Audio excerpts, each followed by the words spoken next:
श्री स्वामी समर्थ, जय जय स्वामी समर्थ। श्री स्वामी समर्थ, जय जय स्वामी समर्थ।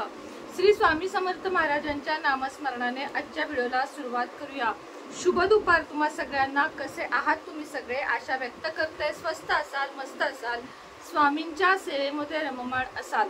2 ते 3 दिवस झाले हा विषय बोलायचा म्हणत आहे आणि व्हिडिओच्या नादामध्ये थोडासा स्मरणातून जात आहे।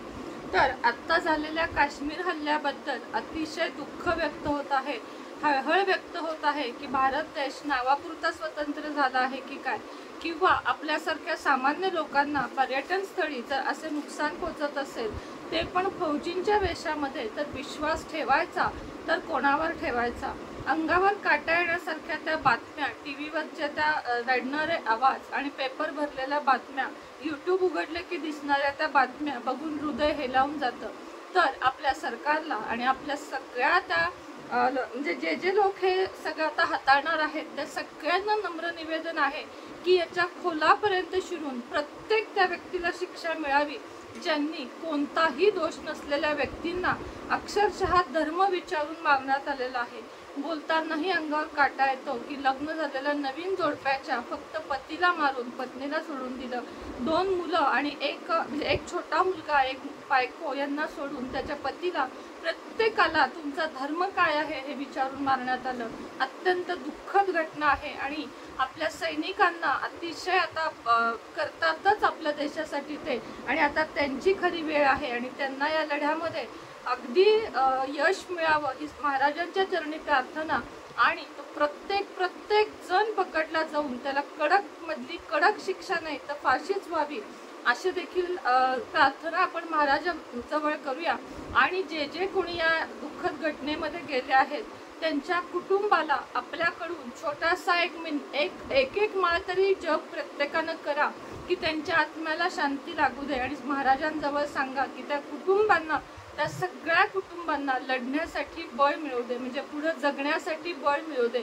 त्यांना पैसा मिळेल कदाचित, त्यांना त्याचं नुकसान भरपाई मिळेल, पण माणसाची भरपाई कोणीच करू शकत नाही। आणि या घटना जर अशा वाढत गेल्या तर श्वास घेणं देखील मुश्किल होऊन जाईल असं मला वाटतं। आणि माझ्याकडे यूट्यूबचं माध्यम आहे म्हणून मी हे बोलावं वाटलं मला तुमच्या सगळ्यांजवळ की आपण जेव्हा एखादा सध्या आनंद व्यक्त करत आहोत कुठलाही, आपण आपलं नॉर्मल आयुष्य जगणार, त्यात काही नाही, पण आपण महाराजांजवळ प्रार्थना करू शकतो की त्या प्रत्येकाला बळ द्या ज्यांनी आपल्या कुटुंबातला कर्ता व्यक्ती गमावलेला आहे, त्या मुलांना बळ द्या ज्यांनी आपले वडील गमावलेले आहेत, त्या आईला बळ द्या ज्यांनी आपला तरुण मुलगा गमावलेला आहे, आणि त्या सैनिकांना बळ द्या की त्यांनी या सगळ्यांना शोधून काढावं। आणि खरोखर आपल्या देशामध्ये भरपूर बदल घडले पाहिजेत, अन्यथा कुठं फिरायला जायचं किंवा कुठं देवस्थानी गर्दीच्या ठिकाणी जायचं या गोष्टीची सुद्धा आता भीती वाटू लागली आहे। तर चला आजच्या व्हिडिओला सुरुवात करूया। महाराजांची पुण्यतिथी, स्वामी समर्थ महाराजांची पुण्यतिथी 26 तारखेला आहे। आता असं म्हणणं थोडंसं चुकीचं ठरतं की कशी साजरी करावी, पण ते ब्रह्मांड नायक आहेत, त्यांचा जन्मदिवस आणि त्यांचा देह ठेवण्याचा दिवस हे दोन्ही दिवस अक्कलकोटमध्ये सुद्धा सोहळ्यासारखे साजरे केले जातात। आणि आपण सुद्धा घरच्या घरी अगदी साध्या पद्धतीनं आपल्याला ते साजरा करायचाच आहे। तर तुम्हाला मी आधी थोडक्यात लिहून काढली आहे स्वामी समर्थांची पुण्यतिथीची कथा, या अगोदर पण मी सांगितली होती आणि आजच्या व्हिडिओमध्ये पण सांगते। श्री स्वामी समर्थ अर्थात अक्कलकोट स्वामी श्री दत्तात्रेयांचे 3रे पूर्णावतार मानले गेले आहेत। हे इसवी सन 19व्या शतकात होऊन गेले। महाराष्ट्रातील अक्कलकोट येथे स्वामींनी खूप काळ वास्तव्य केले। श्रीपाद श्री वल्लभ व श्री नृसिंह सरस्वती यांच्या नंतरचे भगवान श्री दत्तात्रेयांचे हे 3रे पूर्णावतार असल्याचे मानले गेले आहेत। गाणगापूरचे श्री नृसिंह सरस्वती हेच नंतर श्री स्वामी समर्थांच्या रूपाने प्रकट झाले।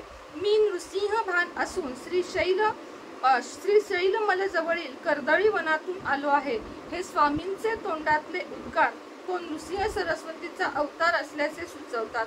विविध ठिकाणी स्वामी विविध नावांनी वावरले। इसवी सन 1856च्या सुमारास स्वामी समर्थ अक्कलकोटास आले।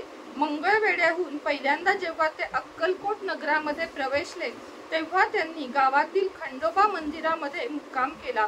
तो दिवस चैत्र शुद्ध द्वितीया शके 1778 चैत्र शुद्ध द्वितीया शके 1778 अनल नाम संवत्सरे रविवार दिनांक 6/4/1856 हा होता। सबसे बड़ा गुरु, गुरु से बड़ा गुरु का ध्यास और उससे भी बड़े श्री स्वामी समर्थ स्वामी महाराज। तसेच स्वामी महाराजांनी त्यांच्या भक्तांना अभयदान दिले। बिहू नकोस, मी तुझ्या पाठीशी आहे, अशा शब्दांमध्ये स्वामी समर्थांची महती वर्णन केली आहे। असे प्रकट झाले आपले महाराज। इसवी सन 1459 मध्ये माघ वद्य 1 शके 1380 या दिवशी श्री नृसिंह सरस्वती स्वामी महाराज यांनी गाणगापुरास निर्गुण पादुका स्थापन केल्या व त्यानंतर शैल यात्रेचे निमित्त साधून ते कर्दळी वनात अदृश्य झाले। त्या कर्दळी वनात सुमारे 300 वर्ष महाराजांनी कठोर तपश्चर्या केली। या काळात मुंग्यांनी त्यांच्यावर वारूळ रचले।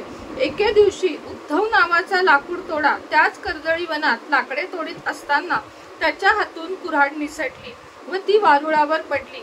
उद्धवाचे निमित्त साधून स्वामी महाराजांना पुन्हा भक्तांच्या कल्याणासाठी प्रगटत व्हायचेच होते। कुऱ्हाड वारुळावर पडताच त्यातून रक्ताची धार उडाली व क्षणातच दिव्य प्रकाश पडून उद्धवासमोर एका अजानबाहू तेजस्वी मूर्ती प्रकट झाली। तेच अक्कलकोटचे आपले श्री स्वामी समर्थ महाराज। आपल्या हातून या महापुरुषाला जखम झाली या विचाराने उद्धवाला दुःख झाले व भय वाटू लागले। पण भक्तांसाठी माताच असलेल्या महाराजांनी उद्धवाला अभय व आशीर्वाद देऊन गंगा तीरी प्रयाण केले। गंगा तीरावर भ्रमण करता करता ते कलकत्त्यास गेले व तेथे त्यांनी महाकाली मातेचे दर्शन घेतले। नंतर काशी प्रयाग असे भ्रमण करीत ते उत्तरेकडून दक्षिणेस आले। श्री क्षेत्र त्र्यंबकेश्वर येथे त्यांनी शेगावचे श्री गजानन महाराज व शिर्डीचे श्री साई महाराज यांना दीक्षा दिली। त्यानंतर स्वामी पंढरपूर, मोहोळ असे भ्रमण करीत सोलापुरास आले। त्यानंतर मंगळवेढे नामक गावात स्वामींनी काही काळ वास्तव्य केले व तिथल्या भक्तांना विविध स्तरावर मार्गदर्शन केले। भेटेल त्याला आपल्या लीलेने आगळ्या वेगळ्या पद्धतीने दुःखमुक्त करून कार्यरत केले। इसवी सन 1856 मध्ये स्वामी महाराजांनी अक्कलकोट मध्ये प्रवेश केला व तिथल्या 22 वर्षाच्या वास्तव्यात अक्कलकोट हे तीर्थक्षेत्र झाले। तेथे त्यांनी जगातील अनेक मान्यवरांना मार्गदर्शन केले। स्वामींनी अनेकांना कामाला लावून इसवी सन 1878 मध्ये त्यांचा एक आविष्कार संपविला असे भासवले। प्रत्यक्षात स्वामी महाराज आज देखील भक्तांच्या पाठीशी सतत राहून त्यांना मार्गदर्शन करून कार्यरत करीत आहेत व अनंत काळापर्यंत करत राहतील अशी धारणा आहे। श्री स्वामी समर्थ महाराज यांनी रविवार दिनांक 30 एप्रिल 1878 रोजी चैत्रवद्य त्रयोदशी शके 1800 बहुधान्य नाम संवत्सर अक्कलकोट येथे वटवृक्ष समाधी मठध्यानी माध्यान्हकाली आपल्या अवतार कार्याची समाप्ती केली। नंतर श्री स्वामी समर्थ यांना त्यांचे परमशिष्य चोळाप्पा यांच्या निवासस्थानाजवळ समाधिस्थ करण्यात आले।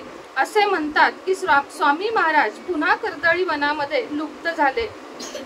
अशा प्रकारे महाराजांची जी आपली याची कथा आहे पुण्यतिथीची ती अशा पद्धतीने आहे। महाराजांनी जेव्हा देह सोडला म्हणजे आपला देह जेव्हा त्यांनी सोडला त्या दिवशी 30 एप्रिल ही तारीख होती आणि त्या दिवशी संपूर्ण अक्कलकोट हळहळले नव्हे तर सर्व जगच हळहळले। कारण महाराजांच्या लीला अप्रतिम होत्या। महाराजांसारखे व्यक्तिमत्व या दुःखातून सावरायला भक्तांना फार वेळ लागला। मात्र तात्काळच महाराजांनी संदेश दिला की मैं गया नहीं मैं जिंदा हूँ असे समजत महाराजांच्या सगळ्या लीला आजपर्यंत आपण बघत आहोत। महाराजांचे अनेक अनुभव देखील आपण घेत आहोत। त्यामुळे महाराजांसारख्या म्हणजे अजानबाहू आणि अत्यंत प्रकाशमय अशा मूर्तीला आपण बघणे म्हणजे महाराजांना साक्षात बघणे हे आत्ताच्या कलियुगात अशक्य आहे। म्हणूनच आपण मूर्तीद्वारे फोटोद्वारे त्यांची फक्त पूजा आराधना करू शकतो। मात्र महाराज आपल्याला माणसातून सुद्धा साक्षात्कार देतात हे तितकेच खरे आहे। महाराजांची पुण्यतिथी ही आपल्या भक्तांसाठी तसं म्हटलं तर दुःखाचा दिवस आहे। त्यामुळे सोहळ्याप्रमाणे साजरा करावा की नाही असा भक्तांना प्रश्न निर्माण होतो।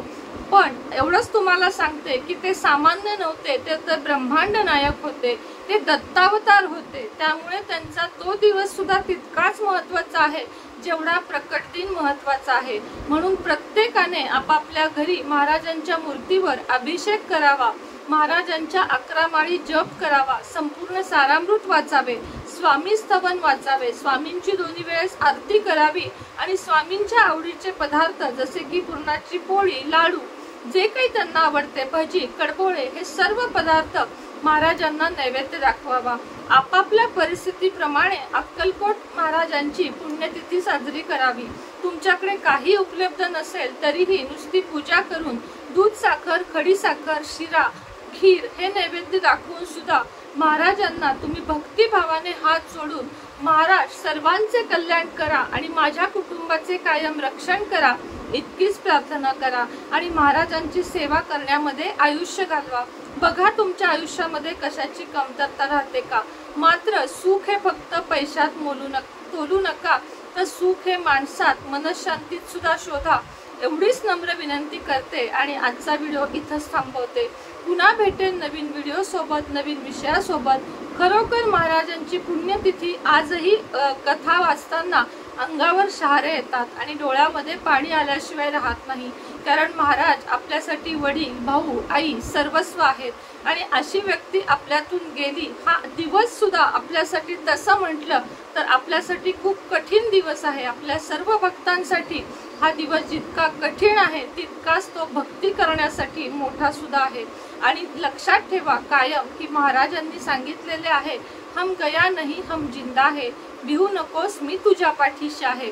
त्या महाराजांच्या वाक्यांनी रोजच्या जगण्याला आपल्याला प्रेरणा मिळते आणि कधीही एकटं महाराज आपल्याला वाटून देत नाहीत। महाराजांना मनातून हाक मारा, बाकी त्यांना कशाचीही गरज नाही, बाकी त्यांना आपल्याकडून काहीही नको आहे।